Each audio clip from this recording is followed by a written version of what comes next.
And ride with me in my foul life.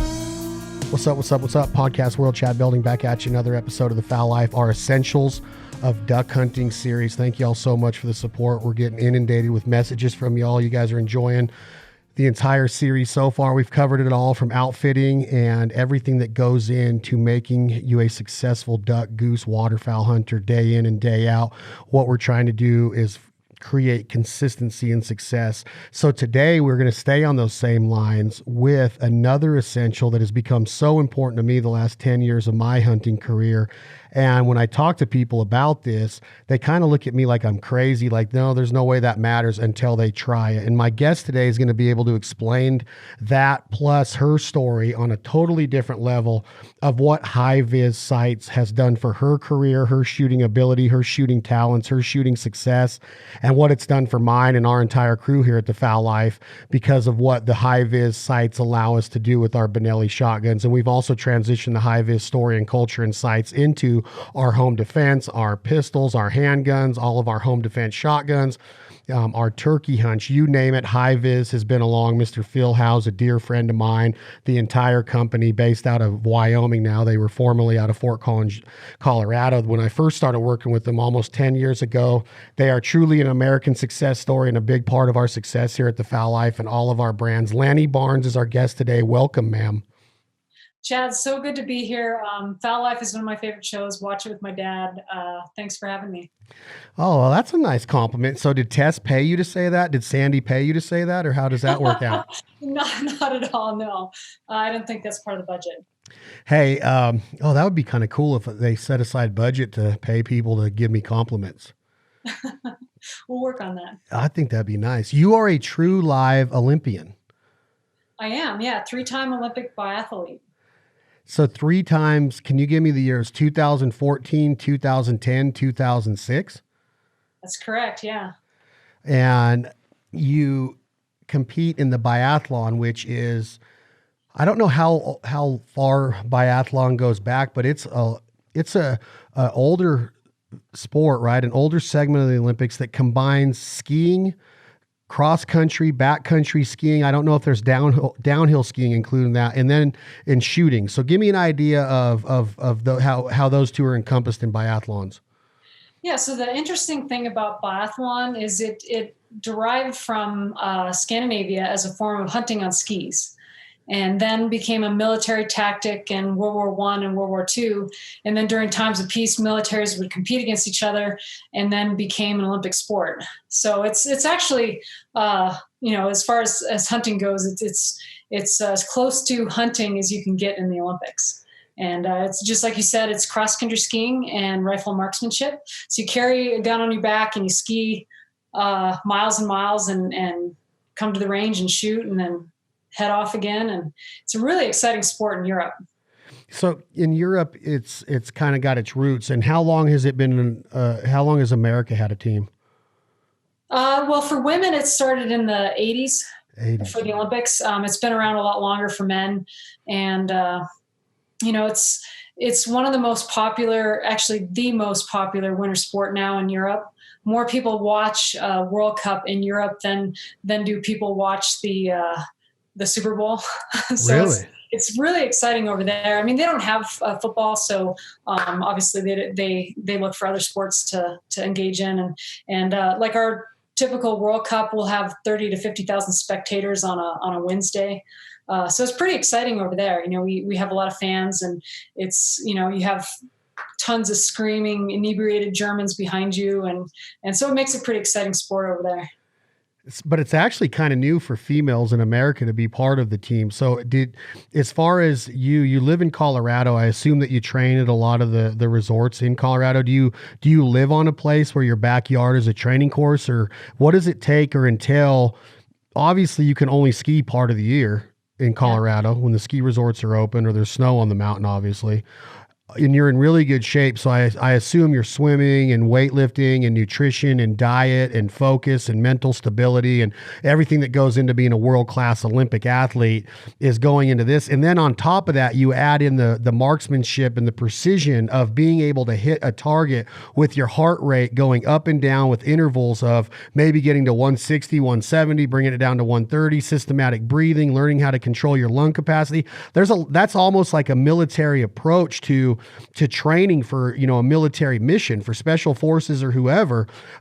Is that kind of what all of that is encompassed into the training for a biathlon? Oh, absolutely. Yeah. And my twin sister and I actually do a lot of training for special forces and things like that, because there's a lot of things that we do that can transfer over for them into their training. But biathlon is no different than a lot of sports. You do a lot of cross training. So when we don't have snow, we do what we call roller skiing. They're about that long and a wheel on each end, no brakes. And we just ski down the roads, same boots and poles that we use in the winter. We do a lot of biking, running, swimming, weightlifting, things like that. And like you said, nutrition's huge in the Olympics. You want to make sure that you're eating healthy and eating right. And all right, well, let's stop right there then, Lanny. How disciplined are you? Because I consider myself a pretty disciplined person.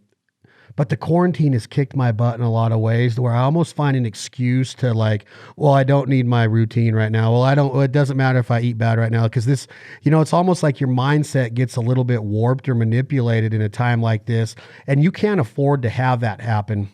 If you're an Olympic athlete, if you're training for the World Games or another Olympian, have you seen it sway a little bit, or have you been able to disregard all of the noise and stay 100% like low starches and high proteins and your shakes? And are you dedicated 100% during the quarantine, or has it messed with you a little bit? Absolutely. Quarantine or not, I tell people the same thing. It doesn't matter if you're an Olympian or not. You need to treat your body as if it were a fine-tuned race car. If what you put in it is what you're going to get out of it. So if you put bad gas and, you don't do your oil changes and things like that, your car is not going to run. And that's your engine. That's your body essentially. Life's too short to treat yourself really bad. So you might as well put good things into it and you're going to get good things out of it. So just between us, and I'll stop recording here maybe. Do you ever drink alcohol? I do on occasion, yes. But very rarely? For most athletes, it doesn't take much.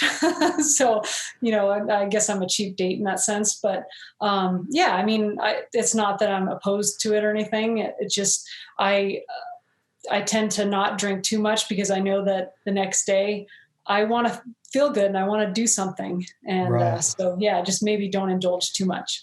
So when you say staying on this training regimen, and is there a coach full time, or are you mainly kind of on your own? Are you and your sister pushing each other throughout the year? Because I wouldn't assume that, you live kind of close to the Olympic Village, I guess, so you could probably go over to the Springs and go there if you needed to. But is it mainly on your own most of the time as a biathlete, to where you don't have a babysitter and it's all on you to stay in shape and to keep your skills pretty keen?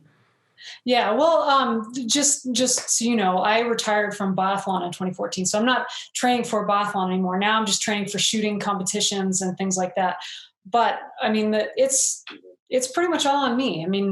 I have to maintain the fitness and the shooting and the skills and things like that.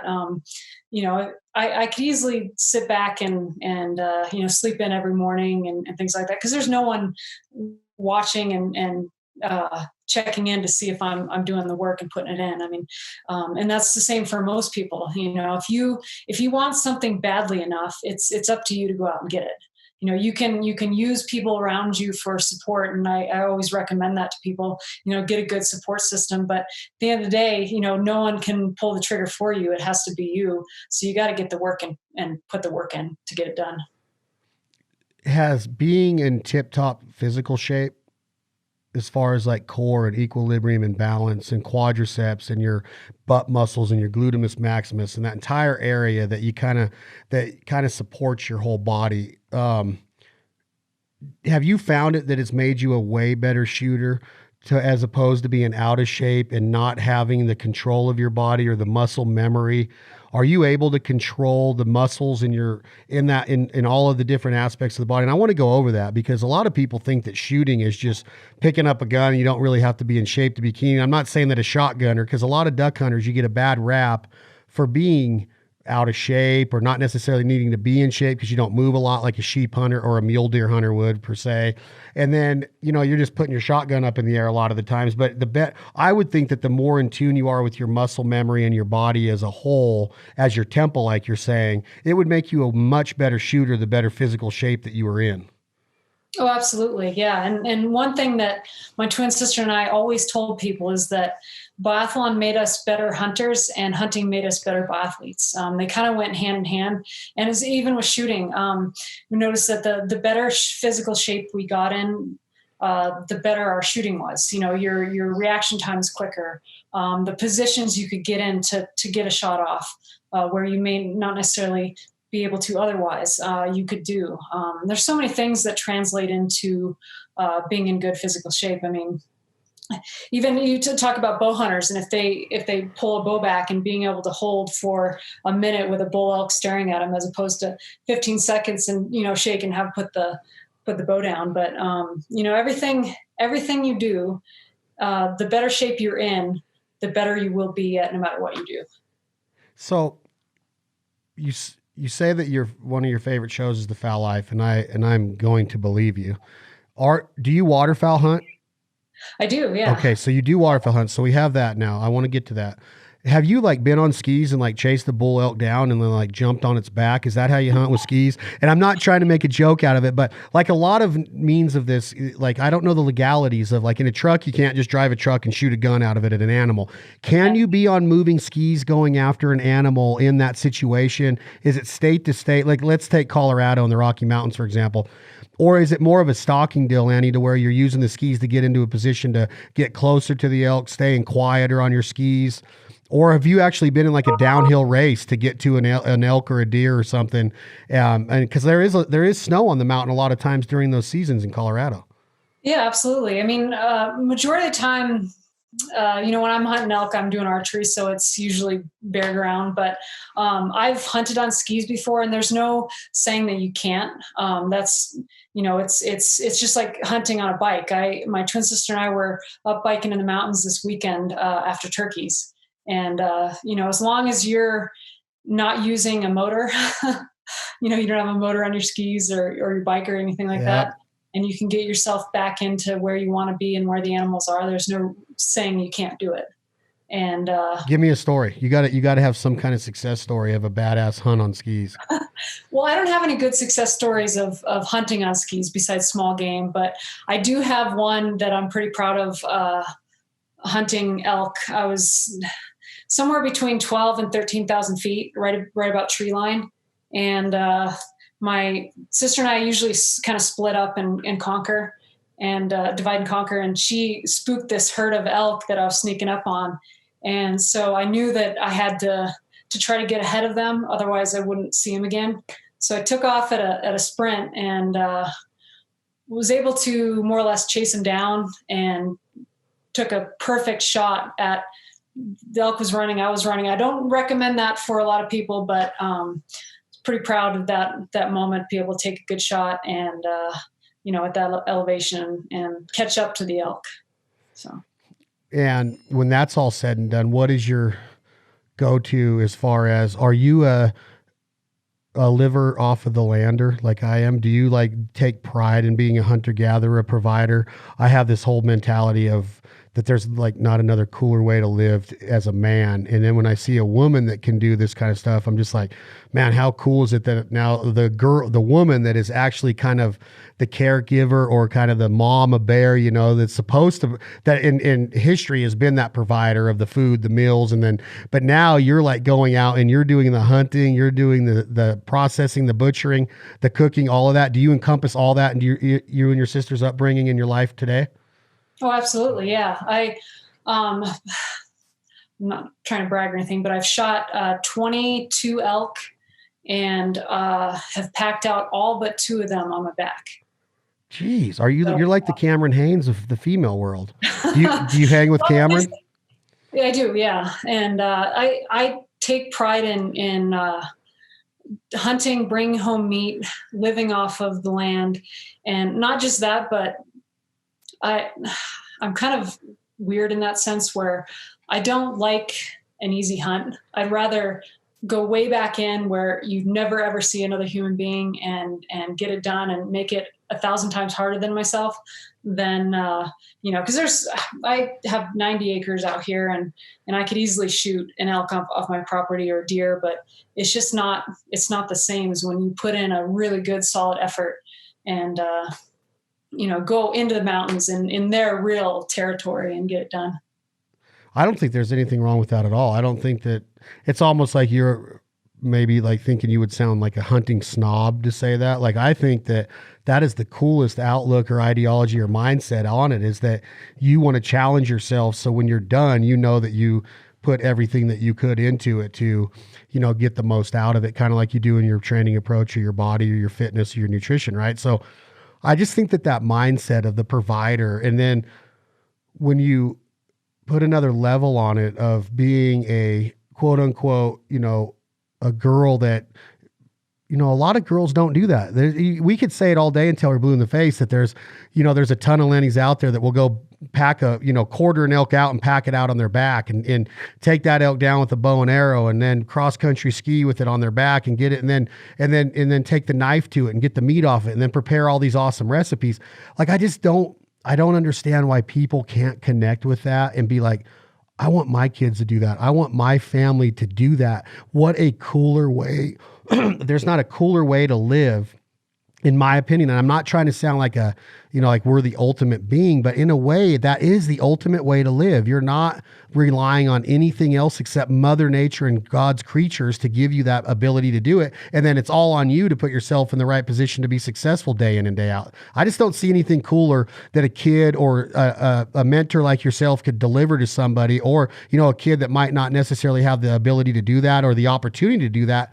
Once they did that and saw the reward and just the bounty and the compassion for the animal, the conservation efforts that we go through as hunters, I have it in my head, like, kudos to you for doing that and being a good voice and an ambassador of that. And I think that more people need to hear that and have an idea of what it means to be a true provider.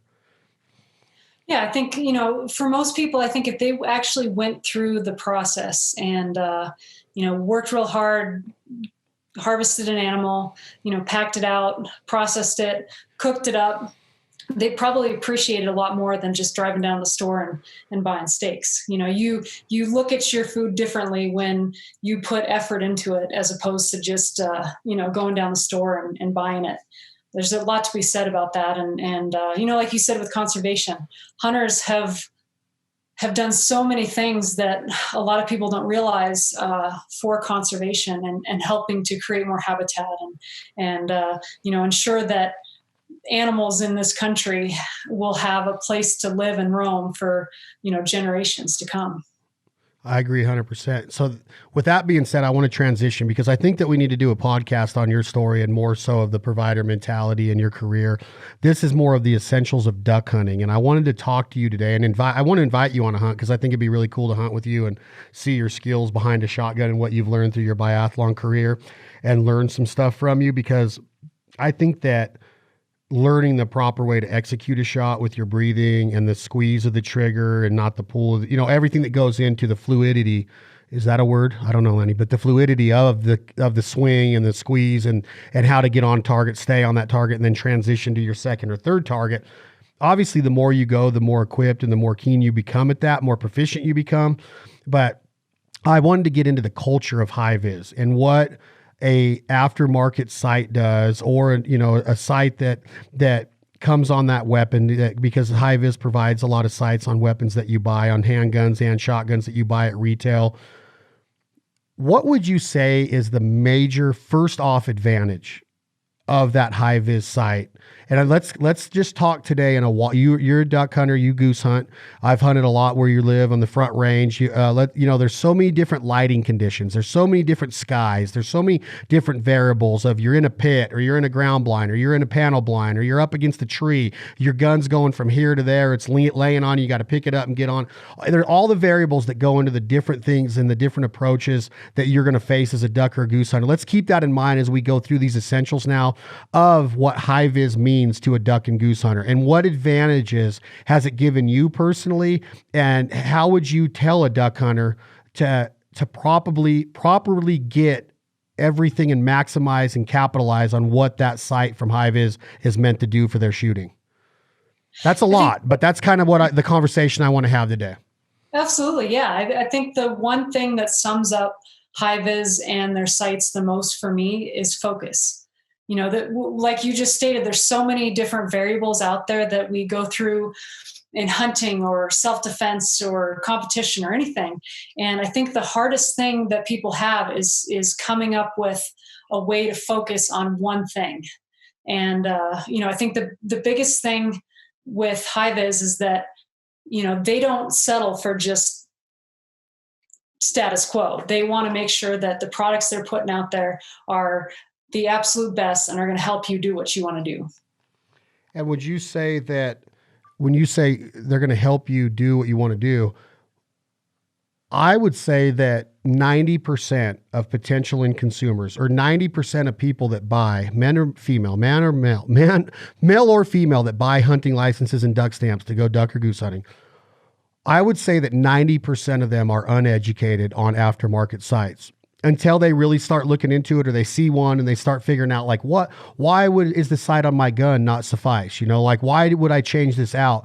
And that's what I want to get into I know my reasoning behind it and what it does for me, but I don't know if my message is always taken the right way, if that makes sense to you, because I hunt every day and I get to see how many different natural environments can be in, my way. Am I wearing sunglasses? And if I am wearing sunglasses, what color lenses am I wearing, and how am I picking up my sight? What does it mean to really pick up your sight and get on a target really fast? What does it mean to point a shotgun at an animal and get in a position to safely squeeze that trigger and dispatch that animal with a well-executed shot with your breathing and everything? And what is your eye doing in accordance to that sight, in accordance to that target? And then the next thing that goes off in the duck hunter's mind is well, I got to get to the next one. So I'm always telling people, and he's what I look for with my HIVIZ is the ability, as soon as I throw my gun up on my shoulder, and I try to do that in a very athletic way of I don't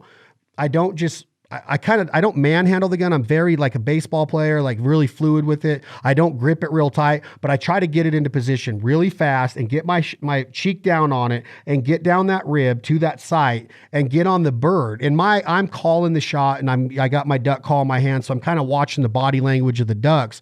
And I think that the instincts of me now is I'm going to get my HIVIZ on that duck right there. And once I do that, my success rate is so high on that first shot most of the times, because I already have the mindset and the visualization part taken care of. I know when I get that green dot or that red dot or that yellow dot or whatever sight I have on my gun, I know what I'm going to be looking for. And I'm not just saying, oh, I'm just pointing my gun. I'm ready. I'm my visualization process is there and that's why I wanted to start this off with your athletic career, is that it's an athletic technique that allows you to be a better shot consistently, higher success rate with a shotgun on live animals, especially ducks when they come in and they're so sporadic and they move and they juke and they jive and they look like the Matrix a lot of the times. You got to really be on your A game. So does that make sense in how I would talk to somebody about it? Oh, absolutely. And just hearing you talk about that, it just made me think that you sound like an Olympic waterfowler. And the reason why I say that is everything you talked about are the same things that as an Olympic shooter we focus on in our training and our competition. And what I like to tell people is competition and things like that are no different than when you go out in the field. You're competing to get that shot on that bird and that, that one shot on an elk or deer or whatever. And it takes time and practice to get to the point where you're at. for a lot of people, they may not be able to go out as much as you do and get to that level, but it doesn't mean that you can't improve and can't learn some of those techniques that you talked about by putting a little bit of time at home or at the range or things like that. Visualization is so important to those types of things, visualizing scenarios and things like that. I think that hunting is actually harder than competing in Olympic sport or shooting events, because you're going after something that has a brain of its own. The birds, like you said, they're moving, they're moving around and doing different things. The targets that we shoot at in competition, they're static. They're not going anywhere. Or even a clay pigeon when you're out at the range, it's on a specific flight pattern. It's not going to just turn midair or anything like that. And for a lot of people, they want to know, well, how do I train for hunting, whether it's waterfowl or big game or small game and things like that. And you really got to put the time in, but some of the things that you said, as far as getting into a position where, you get the gun up in a fluid way and take the time to figure out how to get your head down on the cheek piece quick and efficiently and things like that. Those little things make a huge difference when you're out there, because when you're out in the field, your gun may be over here and there's birds coming in different directions, and there's so many different variables that you need to practice every different scenario to get to that point where you could just pull up the gun and you're ready to rock and roll. Yeah. And I think that in my training, like I've been trying to show people through my training of like, let's get rid of the mindset that you need to fit the status quo of a duck hunter, like let's be 300 pounds and just out of shape and barely can walk in and all that. And that's to each their own. But what I've been trying to say is that my goal is to hunt as long as I can into my 70s and my 80s, hopefully, and to be successful and to be able to keep up and to love, because I love that lifestyle and I love the culture so much. So when I'm training in the off season or even during the season, I do this thing called tailgate training that I've been pressing a lot and trying to focus on. Of if I'm not in my routine and I'm out on a dirt road, I can use the stuff in my truck or my trailer to get a good workout in. Kind of like what you're doing through this quarantine. I've been doing wacko stuff at home when I can't get to my trainer that people would look at me and go, what are you doing? Like I got 5-gallon water buckets, water bottles that you would put in the dispenser, and I'm using those for different things. But when I'm doing lunges or I'm doing a core exercise where I come up and I hold or different kind of presses and things that I do, I'm always visualizing like,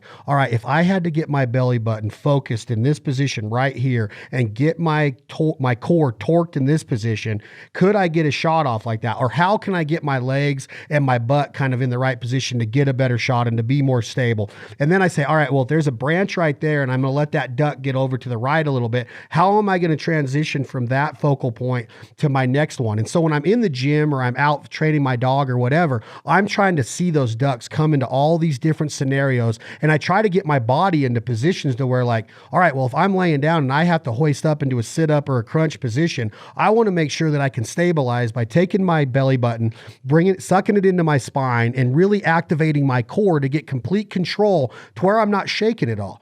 And then, so I'm trying to visualize all that. And when people hear me say that, they're like, you're way overthinking it. And I'm like, no, I'm training for it. So when the hunt does come, I don't second guess myself. I don't think about it at all. It's all second nature. I just pull up, bam, and I see another duck and I'm on it, bam, because I've already visualized what those ducks are going to do, how they're going to try to get out of there once the first shot does go off. And then I'm looking at all the external stuff, like the dog's not breaking, nobody's in the line of fire, everybody's guns are unloaded and muzzles up before anybody gets out of the blind high-fiving and hooping and hollering or to retrieve the harvested birds. The dog's out in front, guns are unloaded, and say, I'm visualizing that entire process. So when it is go time, it's easy. It's second nature, right? Yeah, absolutely. And you need to take time to think about all those little things. And for a lot of people, like you said, you can do those things at home and practice them. And I see a lot of just regular, say 3-gun competitors and shooters and stuff jumping into that kind of training that you're doing.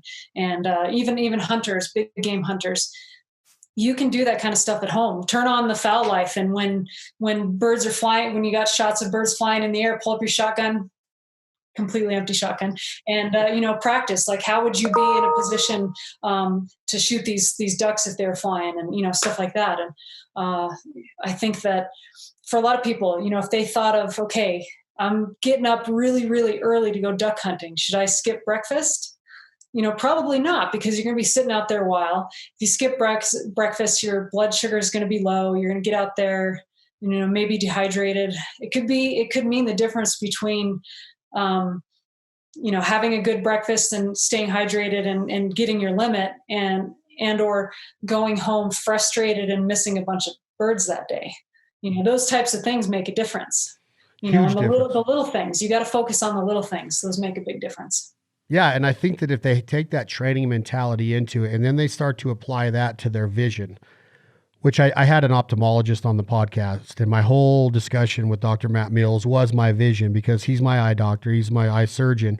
And what age does, what genetics do, everything that goes into vision is a huge part in your success with a shotgun. What your right or left eye dominance, how do you get your cheek down on? Do you shoot with both eyes open like you're supposed to, or how are you taught? Is it impossible to teach an old dog new tricks and to start shooting with both eyes open?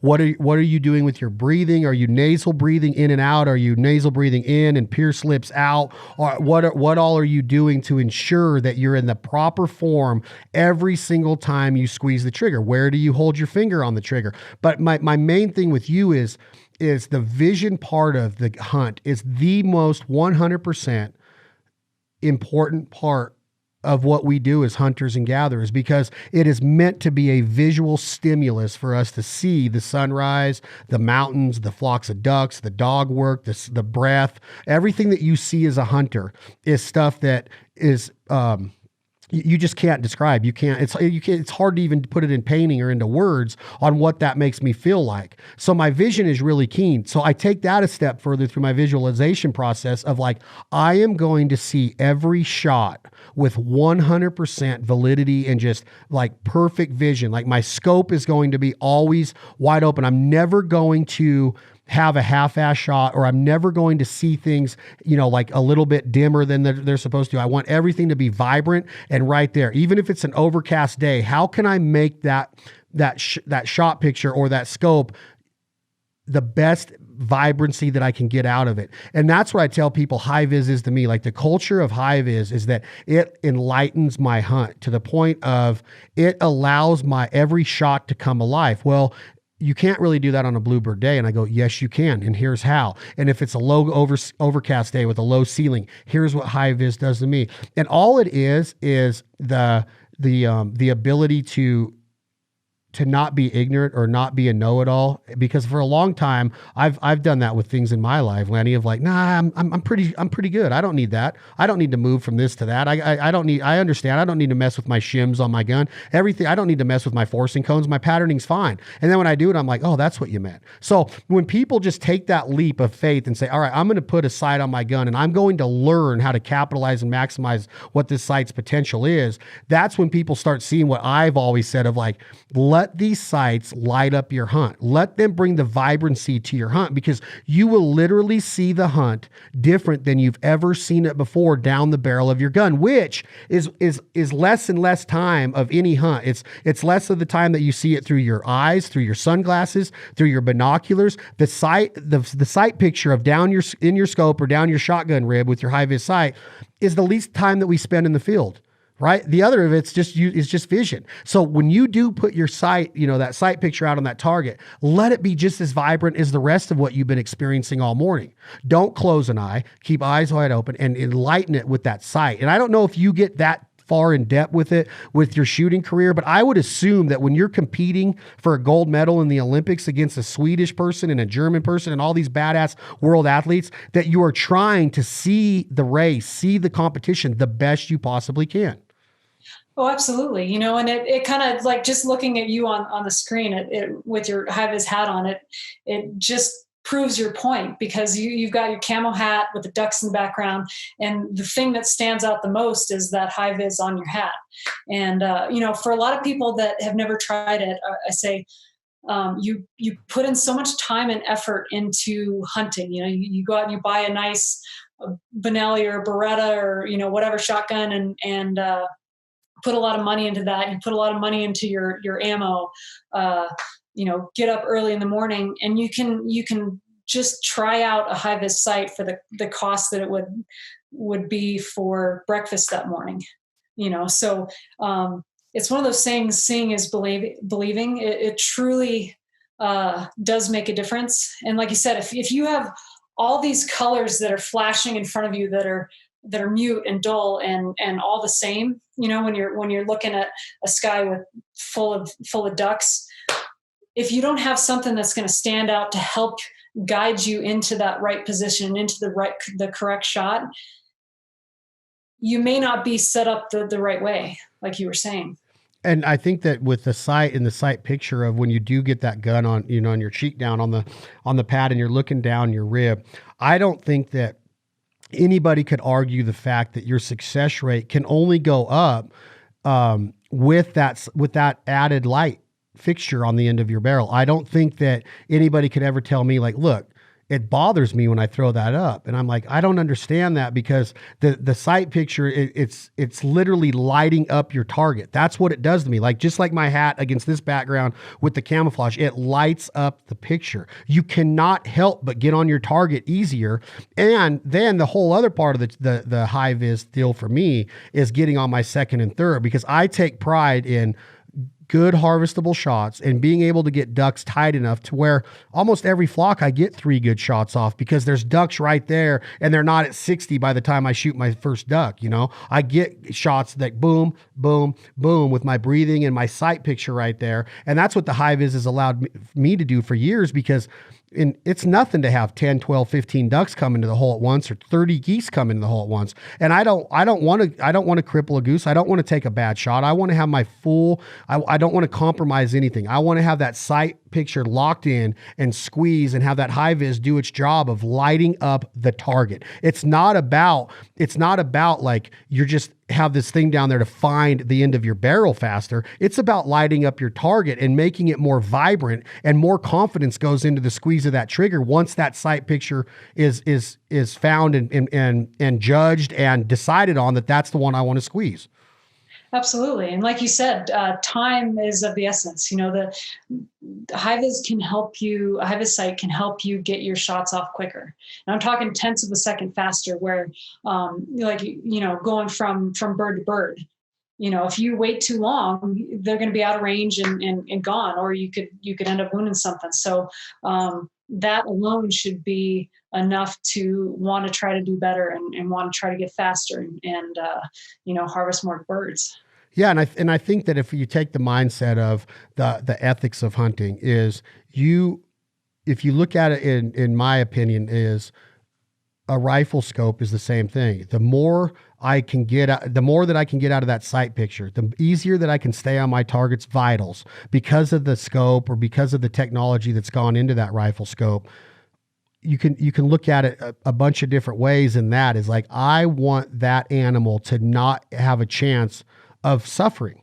And I think that when in duck and goose hunting, that people kind of take it for granted of, well, I'm just going to get on the target and squeeze and then let the ammo do the rest. And I'm like, although there's a lot more thought process that goes into what the technology that we have at our fingertips can do right now, as far as patterning, choke tubes. And I don't know if you watch what I say on my social media in the last couple of years, but I always say the combination of Benelli with Federal Black Cloud, with the HIVIZ sight and a Rob Roberts choke tube, you literally do not cripple animals. You dispatch them very ethically, and you do it very easily as far as transitioning and getting on your target and making sure that animal's dead before you move on to your next one. And that's the responsibility of a hunter. So you add that into the HIVIZ culture and the HIVIZ message that sight is giving you of, now you're on target faster. Now you're transitioning from target to target faster. Now you're ethically better because you're on target and shooting at the vitals a lot easier, whether it's through a scope or whether it's through your HIVIZ sight on your shotguns. That's our responsibility as a hunter. And I think that Phil, with his genius, and all of the designers at HIVIZ for years have had that ideology of, if you're in the military and you're on target, you better be damn well that, it better be damn well thought out that if I squeeze this trigger, that I'm not going to have a chance of retribution, that it's going to be on target. Boom. And that's what the mentality is with home defense, with everything, is it helps you get on there and have the confidence in your shot. Without that, like, why else would you be shooting a gun? You have to have the confidence in your target. Absolutely. Yeah. And I like that you put it in that way, that ethically as a hunter, you want to put the best shot in. It doesn't matter if it's an elk or a mountain goat or a moose or ducks and geese. You don't want that animal to suffer. So most people, they're willing to spend more money to get a little bit better class, for their rifle. It's no different with, a fiber optic sight, which they don't cost that much. No. But it can improve your shooting and help you to become a better, more efficient shooter and putting the animal out of its misery as quick as possible, Yes. Getting that good ethical shot. And same goes for self-defense. We take a lot of self-defense and what we do in our sites to heart, because we know that when a woman or a law enforcement officer or military members of the military, when they put a HIVIZ sight on their firearms, we know it's not just to put meat on the table. It's to protect the lives of themselves and others around them. And we take that very seriously. We want them to have that confidence, like you said, to use it in a way in which they need to.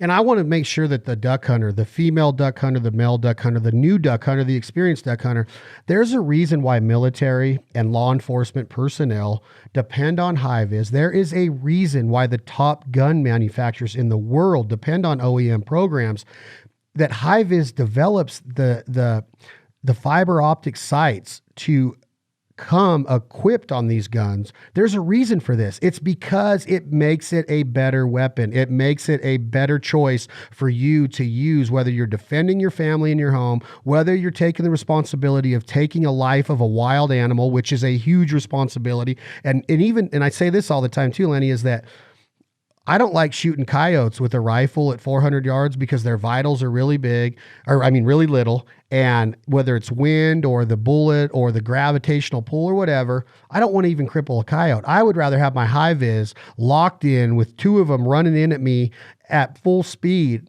coming to my call and running over my decoy. And I can't explain the confidence when a coyote, a 50-pound coyote's coming at you, and you have your HIVIZ sight at the end of your shotgun, how clear your picture is and how clear your shot direction is of dispatching an animal that's coming to eat you. Now, as bad as that sounds, predator management is key, and it's very important in our ecosystem. So I have no problems talking about it.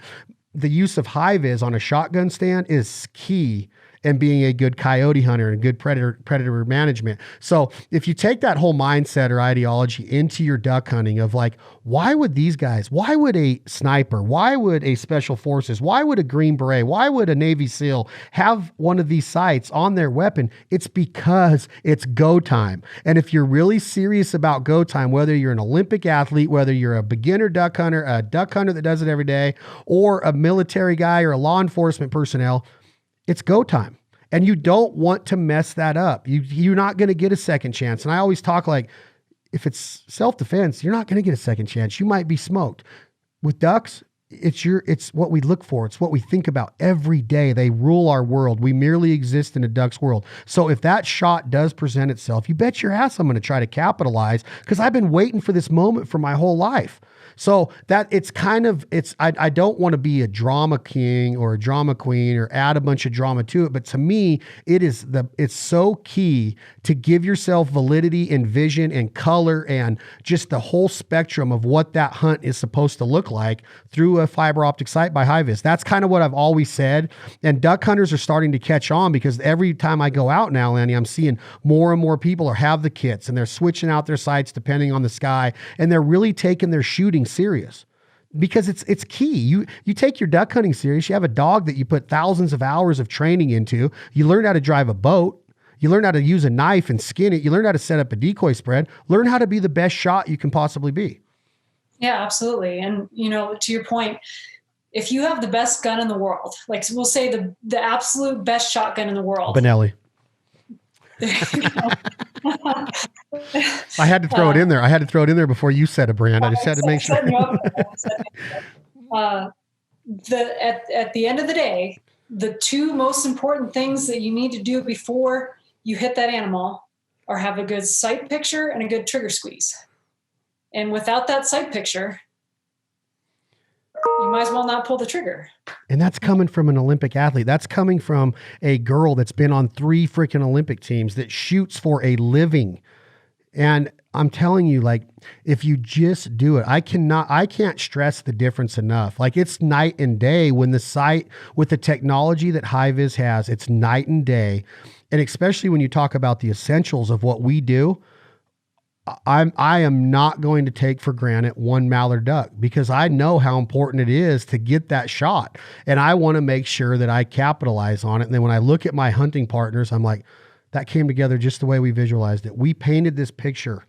Canvas was right there. We threw all of our oils at it. We were just our decoy spread, our scouting, our dog hide, our face paint, our hot coffee, the campfire last night. We had a guitar and we were picking and we were cooking on the Traeger. And then we got here and we did that. The hunt just came together. The sun come up perfect. They came off the roost. You heard and it started to build. The hair on our neck started to stand up. We got goosebumps, no pun intended. And then all of a sudden they're dropping into our decoy spread and we're sitting there going, oh my God, is Chad going to call the shot? Is Chad going to call the shot? Probably not this pass. Let him go one more pass. We bring them back one more time. They drop their feet, cup their wings. They're just roar, roar, roar. And I say, get them. We sit up. And if you don't have it in your mind, if your visualization process hasn't been going nuts already, and now you get to look down that barrel, if you can't see the hunt the way it's intended to be seen, then I can't stress it enough. Like, you're missing out on the final part of the squeeze of that trigger and the validity that you see with this technology at HIVIZ.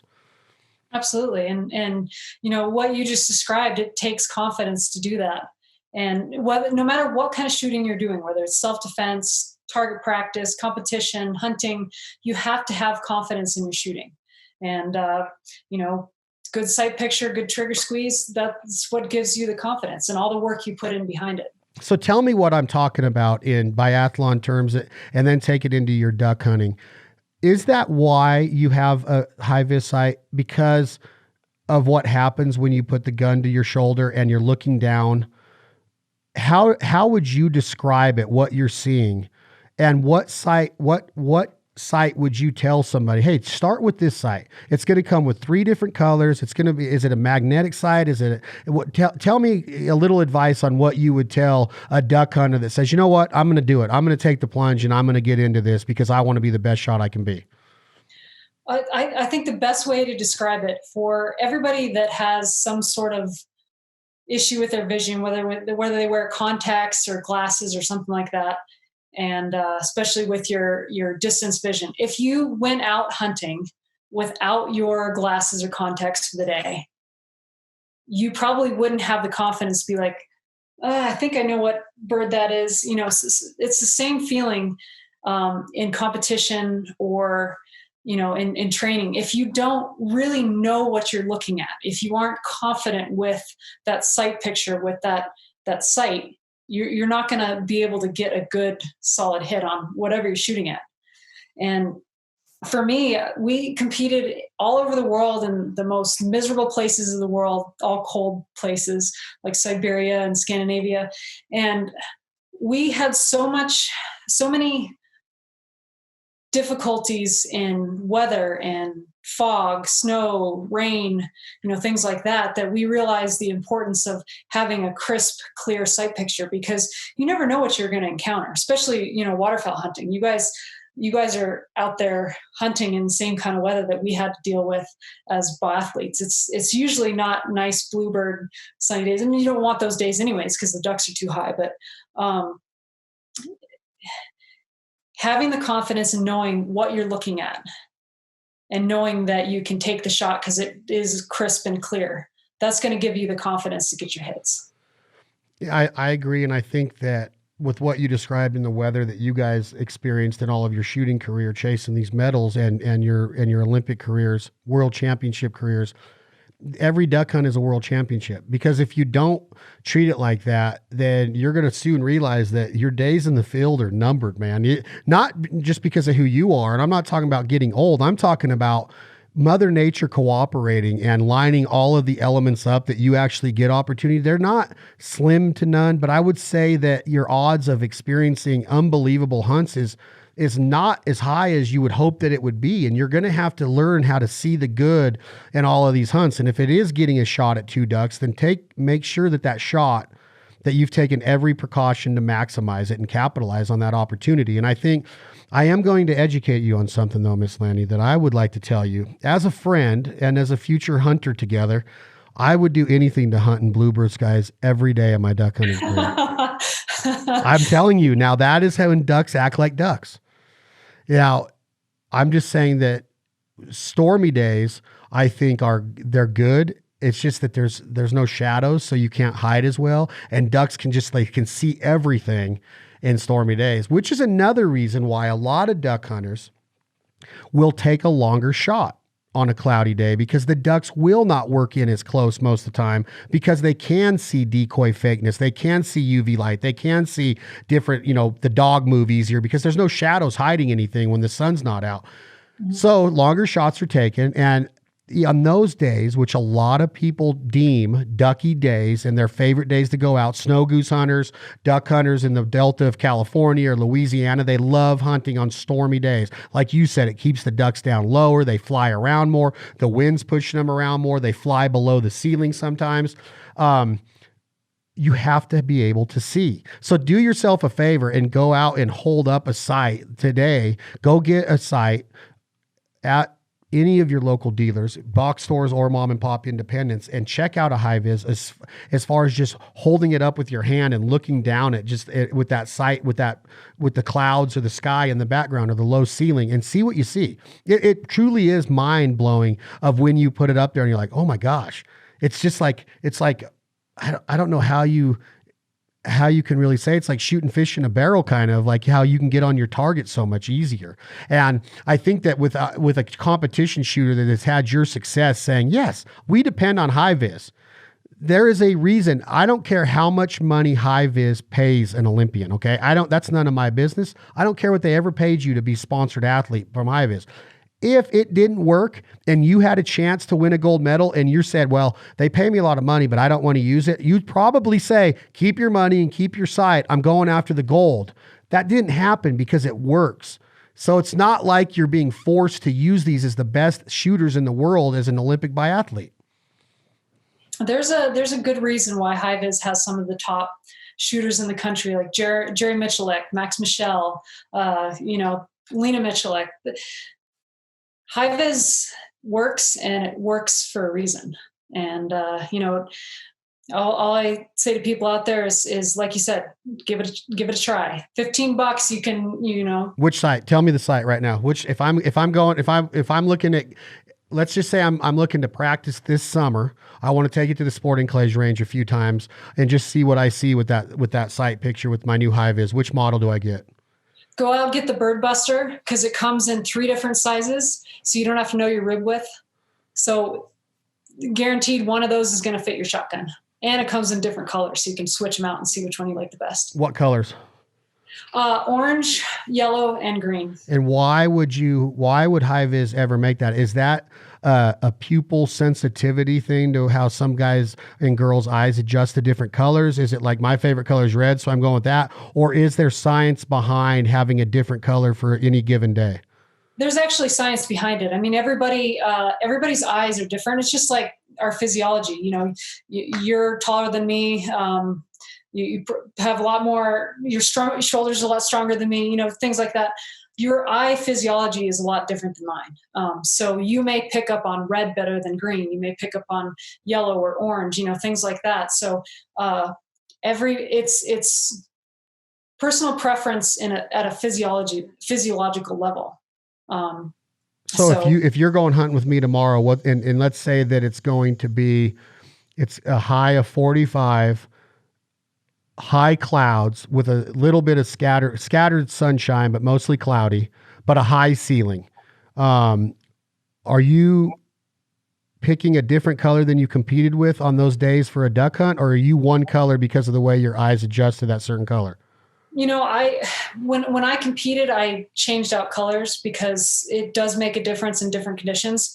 But if I were to only pick one color, it would be green, because my eye picks up that in almost all conditions as good as the colors. But again, it's one of those things where if you have the option, why not change it? Why not make it the best you can for that moment? Right. So what would you do tomorrow? Would you use a green on a high ceiling? Would you use a green on pretty much every day, you personally? No, I definitely change it out. You would? Yeah.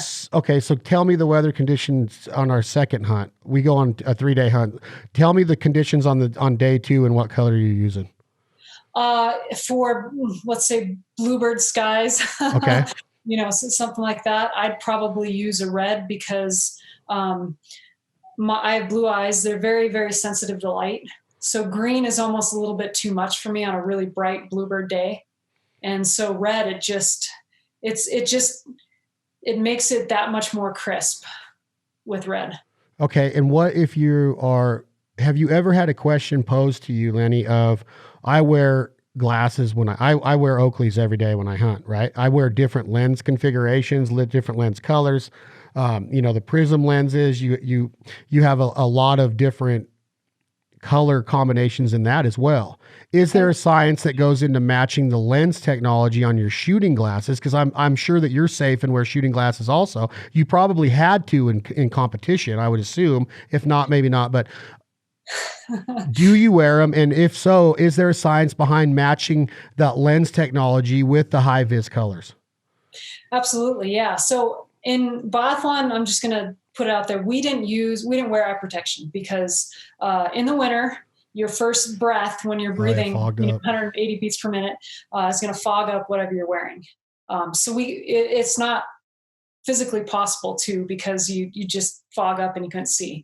So we'd flip our glasses up before coming into the range. But to that point, it takes your eye approximately 15 seconds to adjust to different lighting conditions and different colors. So if you are wearing a different color lens than you were before, or lighting colors change, it just keep in mind that it takes about 15 seconds for your eye to adjust to being able to operate efficiently, to be able to see what you're shooting at. So having the right lens color, having the right sight color, taking that into account and practicing with it, it makes a difference. If you want to keep everything the same, I always stress to people, if you don't have the time to practice a lot, simplify it. Stick with one lens color or, one sight color and just really practice with that. But if you really want to get down to the nitty gritty and really be able to see a difference in certain lighting conditions, then go out and try different lens colors and try different sight colors and see what works best in different conditions. I love doing it. I do it so much as far as like different polarization, different prism lenses by Oakley, different color combinations. And then I'll mix in, mix in different color HIVIZ sights. And then I'll go, all right, a bird over my head, left to right. I'm a really, really terrible, really poor shooter, right to left. So that's the shot that I work on most of my summer and off season is if I'm shooting mallards in a crosswind or something, am I going to be able to be confident right to left and then pulling straight up on a duck that's going up? If I'm shooting teal right to left, I'll practice a real fast target and then one that's going straight up in the air. And then I'll do the same exact shot again with a different pair of glasses with a different color, or the same pair of glasses with a different color light pipe on my HIVIZ. And it's true. It's the mindset of getting it right down to a T. Like if I'm going to be a perfectionist hunter, I want to know all of that. Like I have a fascination with butchering, right? Like I don't just want to cut the meat off to say I cut the meat off. I want to know, where is every cut on this and how do I get it to maximize my bounty? I want to know, can I use these legs for gumbo, and where do I cut them at the knuckle the best way to get the tenderized meat? And then what do I do with them after that? I want to know all that. I want to get that deep in. If I'm eating a cow and butchering it, I want to go into a butcher shop, and I'm envious of a butcher that knows the cuts down to a T and knows how to make them with a knife and as fast and fluid as they do. I want to do that as a duck hunter. I want to do that as a big game hunter. I want to know how to cape that animal or skin that animal and gut that animal. And with shooting, it's the same thing. I don't want the duck just to fall out of the air. I want to sound like a duck. I want to know the jargon and the exact vocabulary of that duck and goose. I want to know exactly what to say, when to say, how loud to say it, how soft to say it, when to stop saying it. I want to know what my decoys are doing, my spinning wing decoys are doing. I want to know what my dog's thinking. I want to know all that. I want to be a better boat driver. I want to learn how to drive a boat like I'm from Arkansas. So I apply all of those practice techniques daily. And if you don't, then you're really not getting everything that a duck hunt or an elk hunt can produce. And again, some people might look at me and say, you're an idiot. You're trying to take all the fun out of it. And I'm like, no, the fun is putting all of those pieces together and figuring it out, because a duck has a brain the size of an M&M. We're not hunting Einstein here. So I want to make sure that I do it with the most ethical, morally correct, compass, and keep my standards high of like, I'm going to be the best shot I can be by practicing all the stuff that we talked about today. And I just want to reiterate, like, just try it. 15, 20, 30 bucks. That's a couple Casey's pizzas if you live in Kansas, or Casey's is in Colorado too. I think I've seen them there. Duck hunters eat a lot of pizza in the morning, Lanny, is what my point is. They shouldn't. They should have apples and like stuff that you eat. So what I'm saying is just try it. Just give it a shot and don't be closed-minded, and just see how it elevates your game. Absolutely. I like what you said about wanting to pay attention to every little detail and be successful, because you look at people that are winning, that are doing well. They're always having fun. You don't see someone up on the top of a podium or walking out with their limit of ducks and being like, oh, that was miserable. You don't see that. If you want to be successful, that also means having fun, and part of that is paying attention to the details and making sure that you're, focusing on all the little things that add up to a successful hunt. Yeah. And I guarantee that if you take one of your teammates, like I know one of your teammates, Scotty Lego, who won a bronze in the Olympics on snowboards. Shaun White's another one of your teammates in the Olympics. I think that if you ask any athlete, like, was that your best run? Did you nail it? And he goes, well, even if he wins the gold medal and he doesn't nail that trick the way that he practiced for years in the foam pit or at the Red Bull, whatever it was, if they top-notch athletes and shooters and hunters, they're going to pick their game apart. They're going to be like, yes, it worked. We did kill a limit of ducks, but here's why it wasn't the complete hunt. And I want the complete hunt. I'm not going to take the fun out of it, but there's some things that we need to work on better tomorrow. We can get them a little tighter. We can work on our patience a little bit more. I think that we could have moved our decoys a little bit and formed a wall over here to cut them off a little bit more. Shaun White's the same way. Scotty Lego's the same way. Yeah, I just didn't nail it quite. The judges might not have caught it. There's all of that goes through an athlete's and a competitor and in a perfectionist mind. And I'm not saying that the hunt has to be perfect to get the ultimate results out of it. I'm just saying, as you further into your hunting career, you're going to want to start putting all of these different pieces of this puzzle together and all those different paints thrown at that canvas. And when it all comes together and you say, get them, and then you look at the breath coming out of your mouth and you're looking at your hunting partners and your dog's bringing back a mouthful of mallard, you're going, oh my gosh, did you guys just see that? We just worked our asses off all off season and we capitalized when it happened. We didn't cripple any. They didn't flare off of us. We were hidden the right way. We were talking to them. They believed in what we were saying. We looked real. We had ripples on the water. We had chocolate milk effect because the ducks are always scurrying and creating sediment uproar and under the water. Everything was dialed in. It wasn't just we got lucky and that duck said, oh, I'm going down there no matter what. We hunted right. Our execution was, our approach was there and our execution was perfect. And you're not going to get that every day. And that's why when you come out of there, you're a sponge, you're coachable, you're like a great athlete. Like, I learned something today. I failed a lot today. Hunters fail way more than they succeed. And if they don't, they're not hunting enough. And I shouldn't say they're not hunting enough. They just don't hunt that much if they're not failing more than they succeed.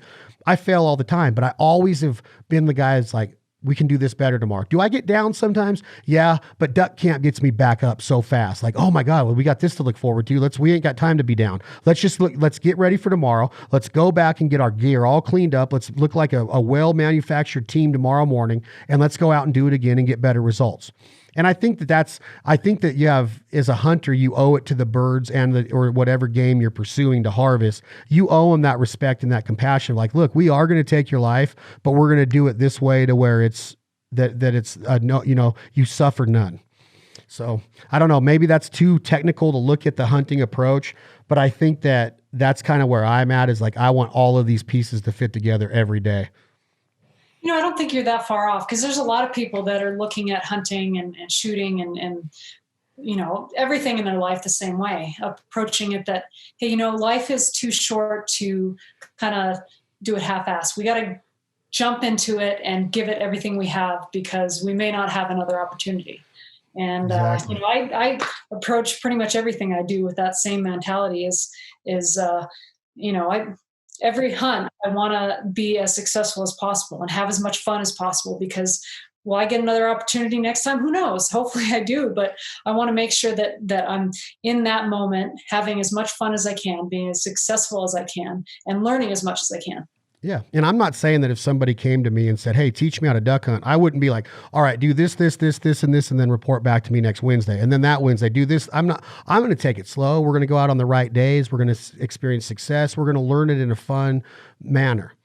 And right now in America, there's never a more important time for us hunters to have this responsibility, male or female. We have an opportunity right now, because we are going to be approached. I've already been approached, and I'm sure you have too. We are going to be approached by people with different political backgrounds than some of us. We're going to be approached by people that have been anti-hunting for years. We're going to be approached by people that are curious now of how we are getting our meats and how are we living off the land, and how I just seen it twice last week. This is wild turkey. Yes. Where did you get him? On Sacramento River in Northern California, right outside of Calusa. Really? I'd like to go check that out. I'm like, really? Like, they've never hunted in their lives, but just the taste of that food. And in a time where that we can't get food readily at our fingertips, like we usually can at the supermarket, people are interested right now. We have the responsibility right now. We have the opportunity to be like, hey, we'll mentor you. Let's introduce somebody new to the sport. Because if we don't do that, then we're screwed in the long run anyway. And I want to do it in a way to where, like, hey, just keep adding to it, man. Add to your arsenal. You might add some speckle belly floaters next year. You might add a Canada short reed goose call next year. You might move from a 20 gauge to a 12 gauge, or from a 12 gauge to a 20 gauge. Here's some different size ammo. Here's a different patterning choke tube for your turkey, as opposed to your teal, as opposed to your mallards, as opposed to your Canada geese. Always be a thinking. It's a thinking man's, a thinking woman's game. Just be thinking all the time. Don't take the fun out of it, but be thinking all the time, to where I have a responsibility to teach, to pass this down from generation to generation, and a responsibility to harvest these animals as ethically as possible. I'm going to do it right every time. I'm not going to take this shot for granted. I want to see it clearly and with a ton of validity, and I want it just brightened up every single time I squeeze that trigger. That's the cool part about being a hunter, is getting to that point of like, I think I got it figured out. And then they kick your ass the next day, and you're like, well, I'm going back and I'm going to learn, and I'll be back tomorrow. You know what I mean?